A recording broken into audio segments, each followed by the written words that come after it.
Welcome back from the break. I hope you had some time to take a deep breath and take in all that we've heard about today. We are closing out today's session, Mainstay Sessions, with a topic that I know excites many of us. And this panel is going to address technology-enabled services and how technology-enabled services can support both payers and obstetric care providers, such as OBGYNs, midwives, and family practice providers who provide maternity care in implementing screening recommendations, providing behavioral health care, and more. This panel is sponsored by Canopy, which is also presenting on the panel today. So I wanted to say thank you to Canopy. And moderating today's session is Salome Tibibu, who is the founder and fearless leader of behavioral health tech. Salome, welcome to the main stage. We are so incredibly grateful that you're here and moderating this panel today. Thank you so much, Joy. And thanks everyone for having us and Canopy for sponsoring. So excited about this topic. As Joy mentioned, I'm the founder of Behavioral Health Tech, the largest community focused on expanding access to mental health and substance use care through technology, health equity, and innovation. And of course, I'm so passionate about focusing on underserved communities. And of course, this area of maternal mental health is definitely one that has needed so much attention for so long.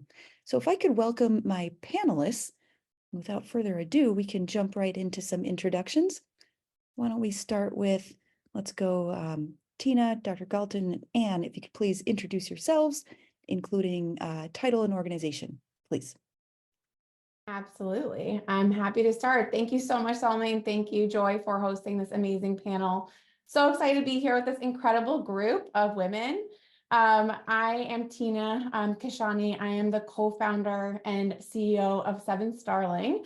Seven Starling is a maternal mental health company that is really working to drive the best-in-class results for our patients through specialized therapy and treatment programs.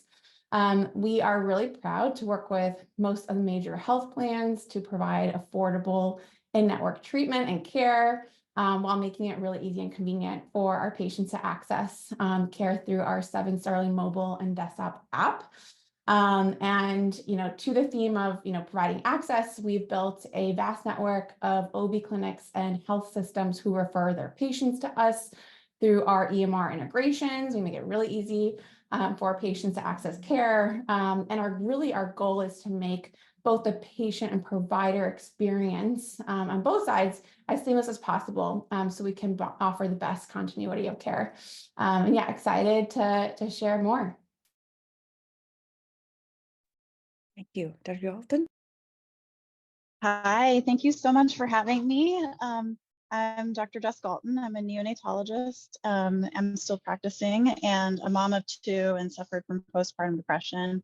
The reason I'm in this field, I got into this field sort of by accident, is because I struggled both as a patient and a provider to get the help that I needed and that my patients needed. And so started FamilyWell in January of 2022. And FamilyWell is an integrated behavioral health company. We embed perinatal mental health services, maternal mental health services, including specialized coaching, therapy, and psychiatry services directly into OB clinics. And our model utilizes the psychiatric collaborative care model that's been around for decades in primary care. And we're enabling obstetricians to be able to integrate behavioral health into their practices and improve access to mental health care for pregnant and postpartum women. So thank you so much for having me. Yeah. Hi, everyone. I'm Anne Wanland. I'm the co-founder and CEO of Canopy. I'm so happy to be here too. My background is in global health, working with moms and babies primarily in East Africa. Before I became a mom myself, I was focused on maternal and child health and nutrition, but then struggled with a high-risk pregnancy, anxiety, moved back to the US, and a NICU stay. And it all left me feeling like a shell of a person in the postpartum period. And I was screened for postpartum depression. at my son's 1-month well child visit and didn't get any help at all. And that experience really stuck with me. Now I have a 4-year-old and a 6-month-old, so I'm kind of in it again. But yeah, so Canopy, we're focused on maternal mental health prevention, early intervention, and supporting moms throughout the whole perinatal period, especially at risk and hard to reach moms. So I think we're going to talk a little bit more about, our work during the panel, and I'm really excited to share our insights and learnings and hopes for this space. So thanks so much for having us. Thanks so much, each of you. And what I heard from your introductions is just the variety of stakeholders that it takes to really pull off the holistic solutions that each of you have. If I could ask you, I heard you're all collaborating with providers, payers. What other stakeholders in any of your individual solutions are you also interfacing with to bring your solutions to life? I'm happy to start since I was just talking a little bit of flow. So we work with community-based organizations too, departments of health at the state level. I think one of the things that we are really focused on is, mental health during this period is, of course, the experiences, how we're feeling, but there's so many inputs, there's so many things that influence how we're doing. And, if we don't have housing support or food security or, a place to go when times are hard, identifying those risks and other supports and connecting people to them has to be part of the solution, has to be part of addressing mental health. So we, work across different stakeholders really to meet mom where she is, primarily during pregnancy. We also have a wonderful lactation support provider that we work with to reach moms, at a time that when it's challenging, but they might not necessarily be thinking about their mental health, even though feeding or experience feeding our kids is very, very closely linked to how we're feeling. Yeah, and I totally agree, Anne. And just to jump in there, I think in light of, the host of this amazing conference, a lot of what we also think about is just the public and private collaboration that's needed to really move the needle around maternal mental health efforts. We are at 7 Starling super proud to be part of the HHS and SAMHSA National Maternal Mental Health Task Force. We partner with organizations like MHLA to think about, how various policy efforts are really, needed to move the needle here. And so there's so much collaboration that not only has to happen on the private sector side as we think about, all the ways that we work with providers and health plans, but also on, policy effort side and how we make sure we continue to provide access to care for patients. As an example, there's so many amazing screening initiatives that are happening right now in terms of requiring screening, maternal mental health screening during that 6-week visit, ensuring more women are getting screened and routed to care, and so much more. That is such a big part of truly being able to tackle this crisis piece by piece.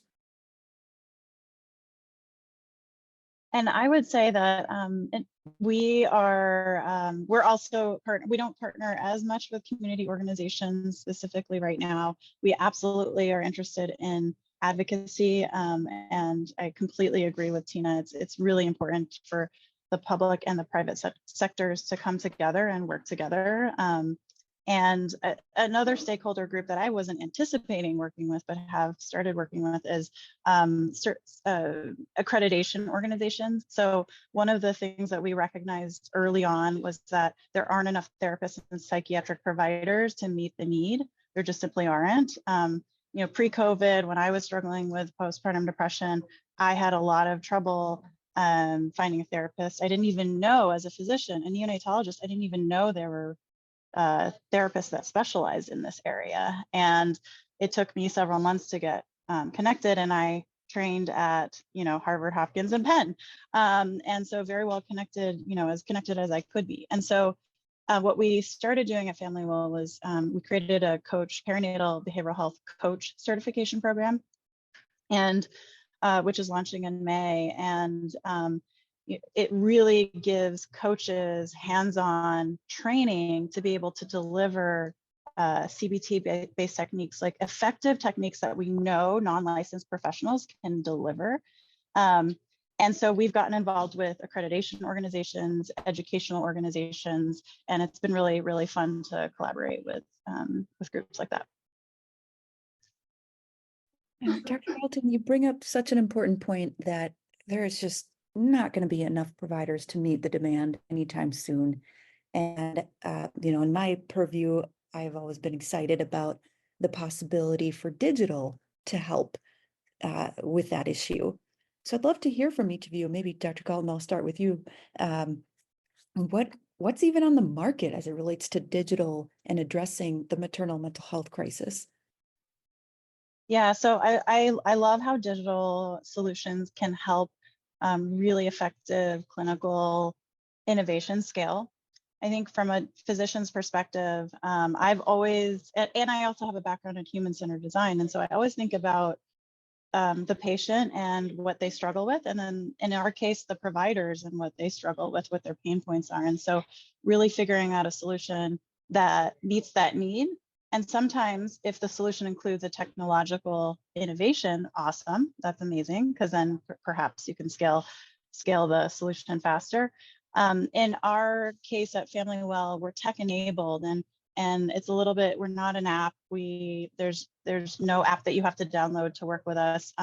But technology certainly helps us increase our impact in the community and with our patients. And so certainly we utilize, text-based solutions, telehealth, and I think that that apps and interventions out there that are self-paced but combined with sort of like that pain point, if it really meets their pain point and integrates into the healthcare system, I think that's a win-win. But really thinking about how this integrates into the existing healthcare system and making it easy for providers to utilize that intervention with their patients or referring or whatever integrating.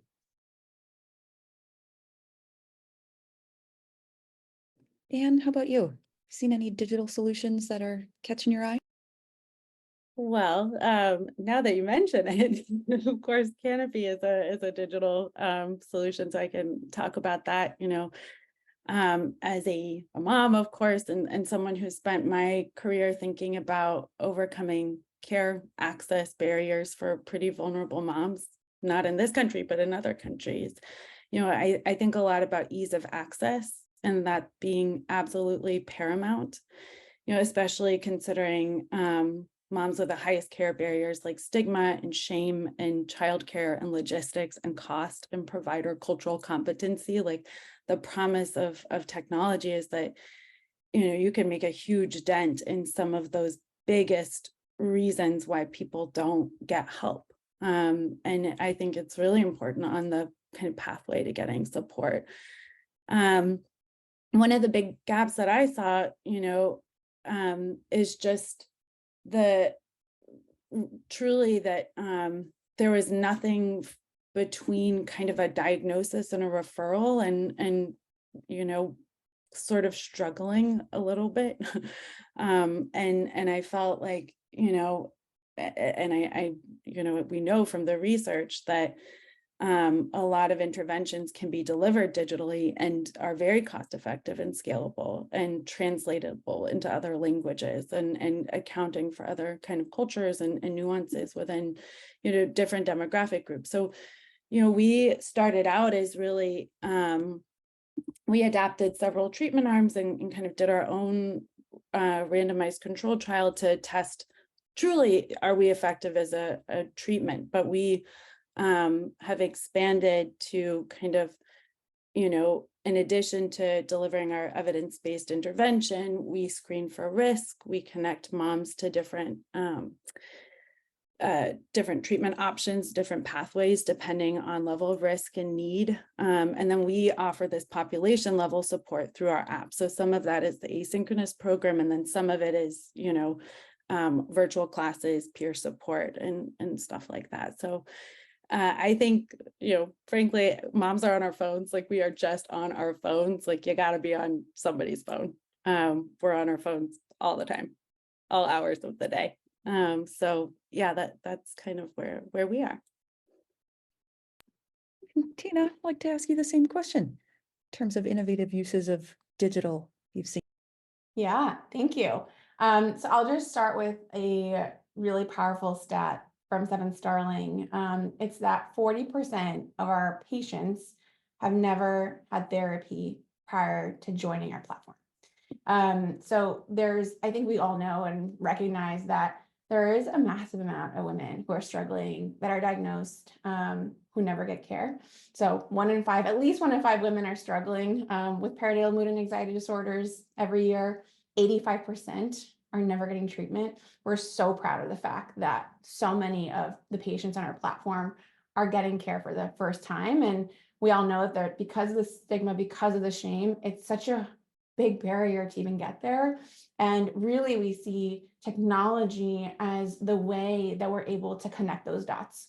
So technology is absolutely fundamental in everything that we do. Yes, it's of course how we're able to deliver care in a really convenient, accessible way and make it truly, seamless. But also it's the way in which we make it really easy for our OB partners to refer their patients into care. We integrate directly into their EMR. Make it super easy for them to pass on that referral. We handle all the rest with our amazing technology and follow-up and care coordinator team. And once patients are in care, we have a number of incredible tech working in the back end to ensure that they get to that first appointment as quickly as possible. And then in between appointments, have ways to engage patients through our incredible content, curriculum, exercises to ensure, again, that we have multiple touch points to keep that patient engaged and connected. So it's really core to what we do. One of the other innovations of our model is that group is a standard part of our care plan. So unlike many platforms and treatment programs where it's really focused on one-on-one care, we actually have a hybrid model of both one-to-one and group. And the group piece is really hard to, I think, execute in a large scale way unless you're really utilizing technology to bring people together who are in the same stage, are going through the same thing, and have the same condition, and connecting those people together and making it a really convenient way to get that peer support. So technology is absolutely fundamental. We see it as a way to empower both our patients and our providers to really move the needle on outcomes. That's so great. What I hear from each of you again is something this acronym I say often, it's not that profound, but thinking about a scale of innovation in digital mental health. On one end of the spectrum, we have totally AI, Jetson, robots running the world, the provider's not even involved anymore. On the total other end of the spectrum, not so much innovation, just one-on-one therapy put online. It's not necessarily doing anything to scale our limited workforce, but each of you have found a way in that middle ground where the provider is still in the driver's seat, and using that term provider loosely. Dr. Galton, others you had mentioned, leveraging peers and coaches, but they're still in the driver's seat, but their reach is extended that much more as a result of technology. So really exciting to hear each of those examples. And I hope that's a major learning that our audience can take away, that that's really the possibility that innovative solutions like each of yours can do. So I have so many more questions, and I want to talk through at least 4 P's, or as many P's as we have time to get through here. So I'm going to start with my first one, which is payers. I'd love to talk a little bit about, for the payers in the audience, what advice could you each offer them? What should they be doing, thinking about as it relates to improving maternal mental health care? And perhaps let's see, how about Tina, I'll start with you, and then Anne and Dr. Galton. Yeah, sure. So today we work with pretty much every major health plan. So the vast majority, 85% of our patients are on in-network plans. We're really proud of that. And we're continuing to expand that program across the country. We're in 6 states today. We expect to be across 10 to 15 by the end of this year. And really excited to share that this year we'll also be expanding to Medicaid, which is a really important part of our strategy. So payers are absolutely critical here. And it's been amazing to see payers also step up in a really big way in the last couple of years in terms of their support integration of maternal mental health providers. We've certainly seen that with how rapidly we've been able to expand these partnerships, and that's great. I think there's still so much more work to do. I think number one, payers can really encourage reporting and tracking of screening rates. I think that will be huge. I know that in California, they're already starting to do some of this, and I think that's really going to be critical. There is, a new HEDIS measure around this as well. So really, really happy to see that. And I'm sure that's just the beginning of that. The other thing that I'm really excited about is how can we think about integrating behavioral health into the broader maternity bundles that exist. I think traditionally we've thought a lot, we've been working a lot on driving better maternal health outcomes, but we know now with so much research that untreated maternal mental health conditions are very much linked to poor birth outcomes like increased C-sections, preterm births, et cetera. And so it really needs to be a holistic program that we're offering to members that includes both all the physical health elements, but also the mental health element. So I'm really excited to see more of that. Amazing. Yeah.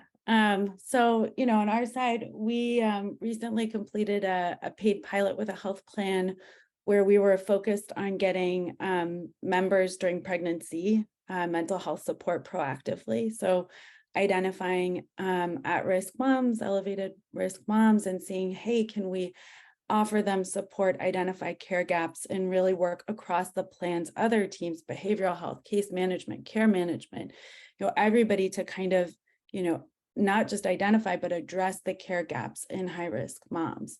And we had just incredible engagement and outcomes from that pilot with the health plan. And we're really excited to publish a case study on that pretty soon. But what I'm most proud of is that we were able to disproportionately reach underserved moms, low-income moms, minority moms, and highlight that those are the moms who are not getting support through the traditional methods. Like they are not being identified. They, less than 20% of moms nationally are screened. So we can't rely on these traditional care pathways to identify, especially our most vulnerable moms. We need to be doing something, totally different. And plans have incentives to improve outcomes and reduce costs. They want prevention to work. And, I think for payers to be really open to this concept of, hey, listen, to actually move the needle, let's think totally differently about this issue. We know who's most at risk. We know who needs help. We can identify those risk factors during pregnancy and actually get people care proactively and hopefully then improve those birth outcomes that Tina's talking about. We should not be relying on a 1 month, 6 month, 12-month, well child visit, whatever it is, to find a mom who's struggling. And plans can play a huge role in getting, their members support earlier.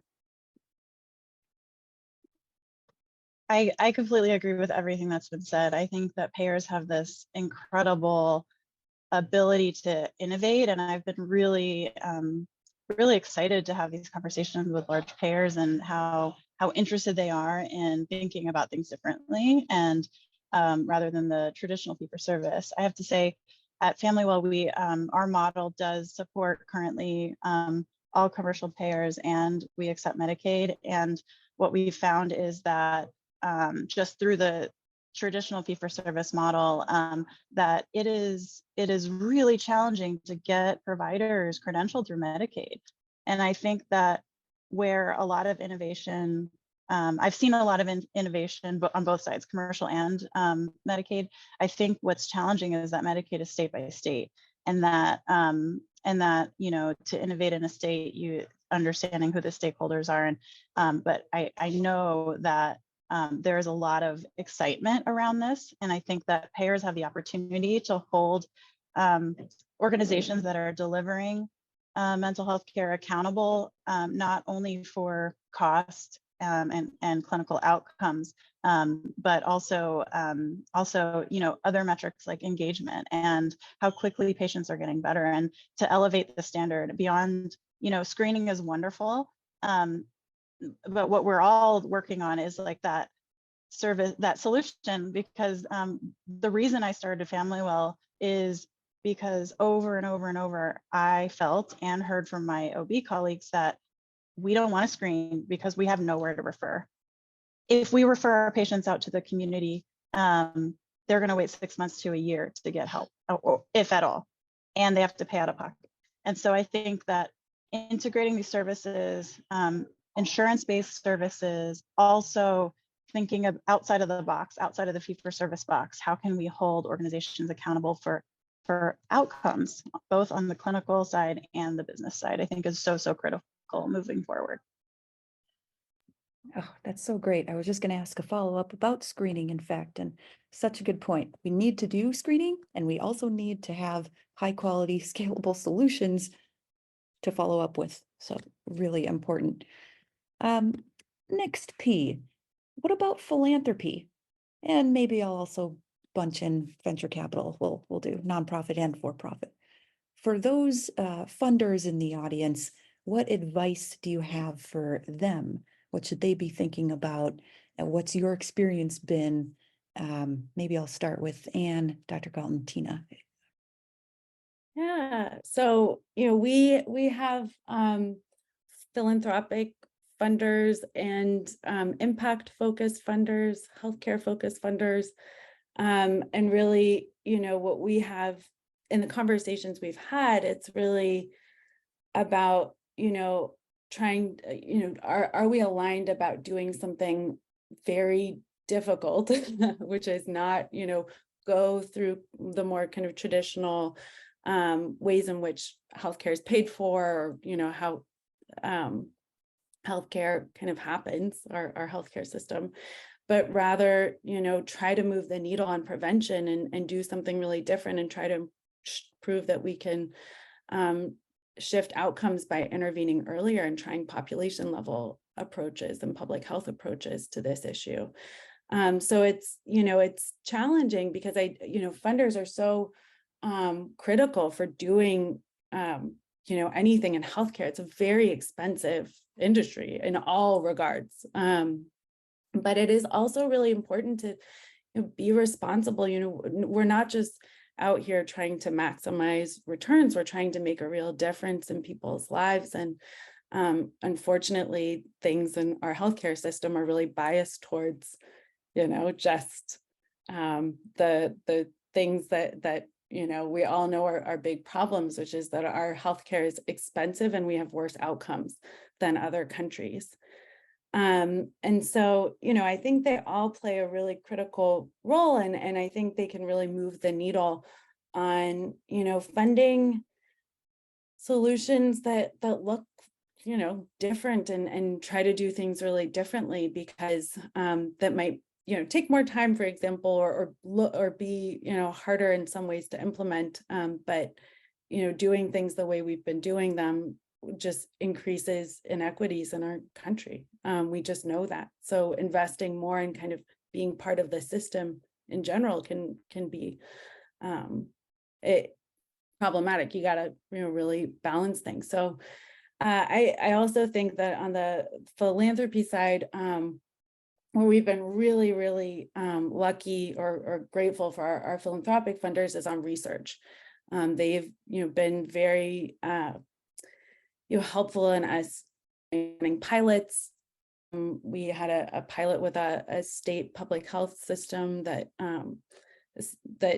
otherwise would not have been able to compensate us, and across 2 FQHCs and 2 integrated networks. And that was fantastic. I mean, we wouldn't have been able to do that work if they hadn't come in and supported us.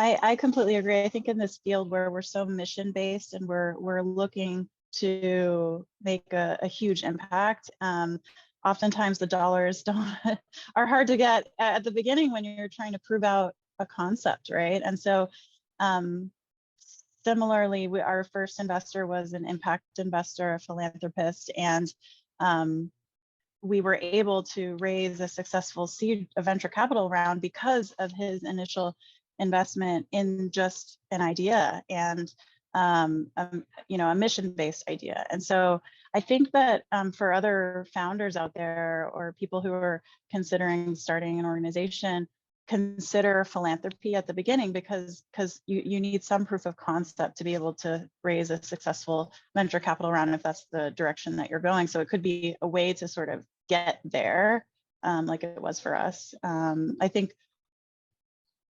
philanthropic, nonprofit sort of partnerships, public-private, are so critical because your incentives sometimes align in a way that complement each other. And so, and we also partner with MMHLA, with Policy Center, with Mass PPD Fund, and other Chamber of Mothers. And what I love is to be able to get involved in the advocacy side and collaborate with people who are looking to make that impact, but in a slightly different way. I think that you can learn a lot from each other and complement each other. Yeah, and just to add to all that, and completely agree. I think philanthropy, nonprofit, is an important catalyst in allowing us to gain initial insight, the data, the research that is so critical in driving the argument around investment in this space, right? Like so important. At Seven Sterling, we're a VC-backed company, so venture capital-backed company. We've raised about $6 million to date. And really, my job as a CEO was talking about, hey, like, this is a really important, public effort and mission that needs to happen. We are in an absolute crisis. But by the way, there is huge dollars on the line here. We're talking to the tune of $14 billion being driven into the healthcare system today that payers are paying for because we're not treating these conditions. Like, that is a massive opportunity. So I think it's about bringing those two pieces together where we need the research, like Mathematica did that study to prove out, the enormous amount of dollars on the table that we can address with more innovation, with more solutions at the table. At the same time, venture capital or other investment, private investment, is important to be able to scale these solutions to a level we're actually impacting people on a more massive scale. So I think both are really critical. I think venture is not necessarily gonna fund a research project, but that is really important in making the argument and being able to get this to a place that's really moving the needle. It sounds like for tech-enabled service companies, which many of you are operating, it really needs to be a combination of all of those things to succeed. So really great examples again. Okay, we got 8 minutes. How many more P's can we get through? Would love to ask you each about advice for the providers in the audience, specifically health systems and hospitals. What could they be doing to better address maternal mental health care? Also keeping in mind this opportunity to leverage digital for more scalable care. Maybe I'll go with Dr. Galton, Tina Ann this time. I love this question. Thank you, Salome. So from a provider's perspective, myself, I wholeheartedly believe in full integration of behavioral health into physical health. And so that I'll just give you an example of how things are done currently in the state of the healthcare system. So as the neonatologist, if I encounter a mom who's struggling, oftentimes she's screened high risk on the Edinburgh Postnatal Depression Scale, EPDS. And as a provider, what typically happens is I say, okay, you screened high risk. I'm not trained to diagnose, so I'm going to refer you out to the community to find help, right? And what I used to do as a provider is give a list of therapists this list hadn't been updated since the 1980s. I actually tried calling the list myself. Nobody picked up the phone. You don't know if they're covered under your insurance. People basically just don't get the help that they need. And then in addition to that, OB providers are required to screen, right? They they screen hesitantly because they know their patients won't get help. And then what they're doing is prescribing SSRIs. And because that's what they have in their pocket. It's inappropriate for some patients. For some people who, for example, have bipolar disorder, prescribing an SSRI can make them worse, can make them go into have a psychotic break. And so that step of diagnosis is completely being missed. And what I love about collaborative care, psychiatric collaborative care, it was adopted by CMS in 2017.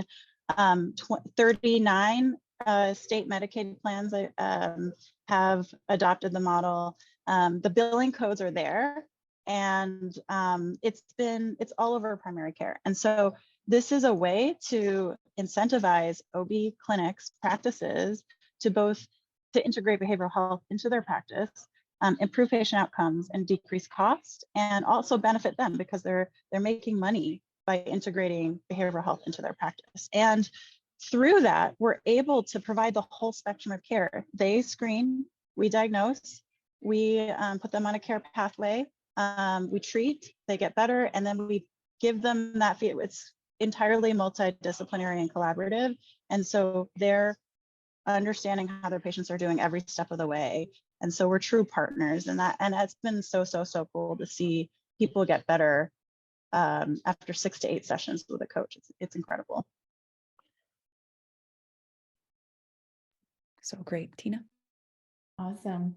Thank you. Yeah, and similarly to FamilyWell, we also partner with OB clinics, a little bit of a different model. I would say it's a lighter touch model for the OB clinic, where really all they have to do is we have to just set up the integrations with us, and we basically handle all the rest. But similarly, just super important to work collaboratively with these providers, because they're really the first touch point for so many of these women, and recognizing and identifying the need and challenge and routing that patient to care, whether it be through this collaborative care model or through a very seamless integration referral partnership. So very similarly, like, we believe that that's the only way to reach these patients. Otherwise, because of stigma, because of all the barriers, there's absolutely no way to get these patients into care. And that's why we're missing so many of them.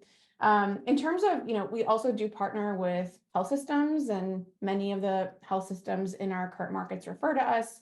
I will say there is, in partnering with health systems, I think there is so much opportunity there. That's where moms are delivering their babies, and oftentimes, getting like all of the, advice and packets and things to get started with, a successful parenthood journey. But we also need to focus on mom and make sure she's getting the resources and tools to get support if she needs it. And we see so much opportunity there for more broader and bigger partnerships. So absolutely agree with Dr. Golden around just like partnering with providers, and there's so much more opportunities there, and more scalability. Yeah.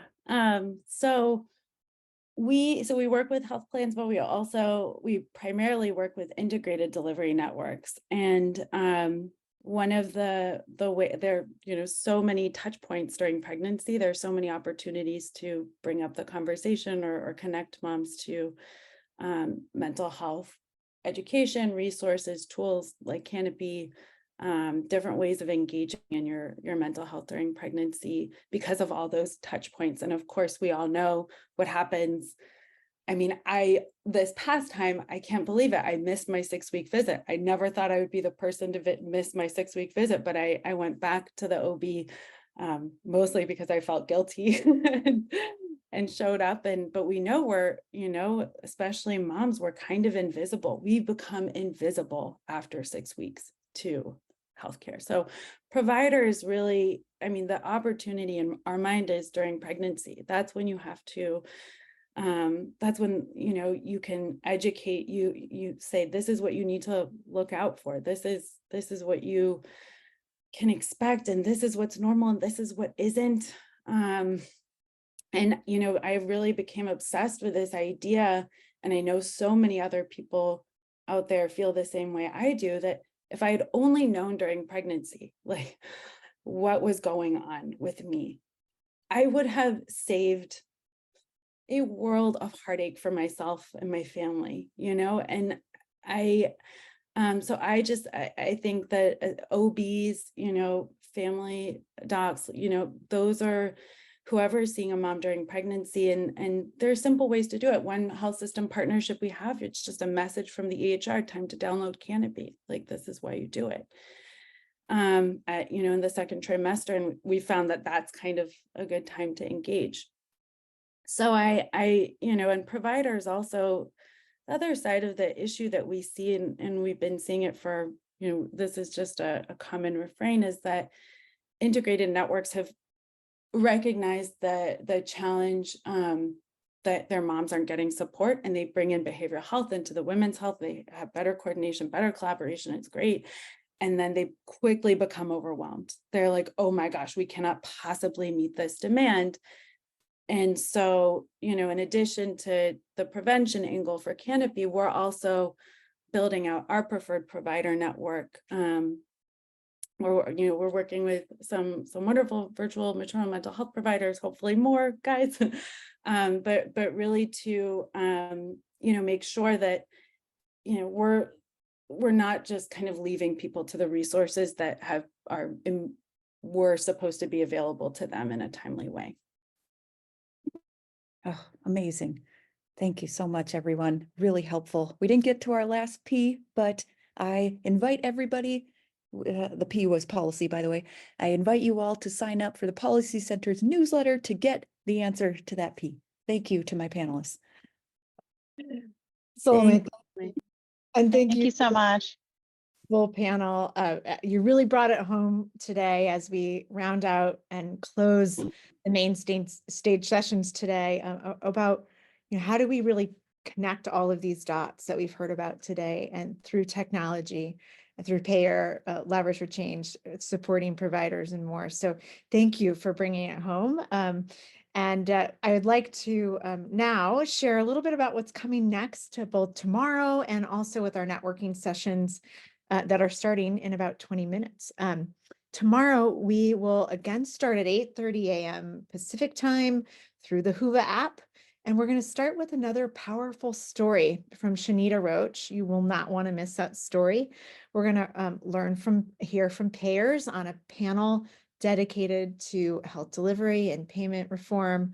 Also hear about Medicaid solutions, including hearing from Pennsylvania's Medicaid medical director, the state with the highest screening rates in the nation. I can't wait for that session. We'll hear from the California Surgeon General about her commitment to maternal mental health, and she'll have a fireside chat and conversation with the White House.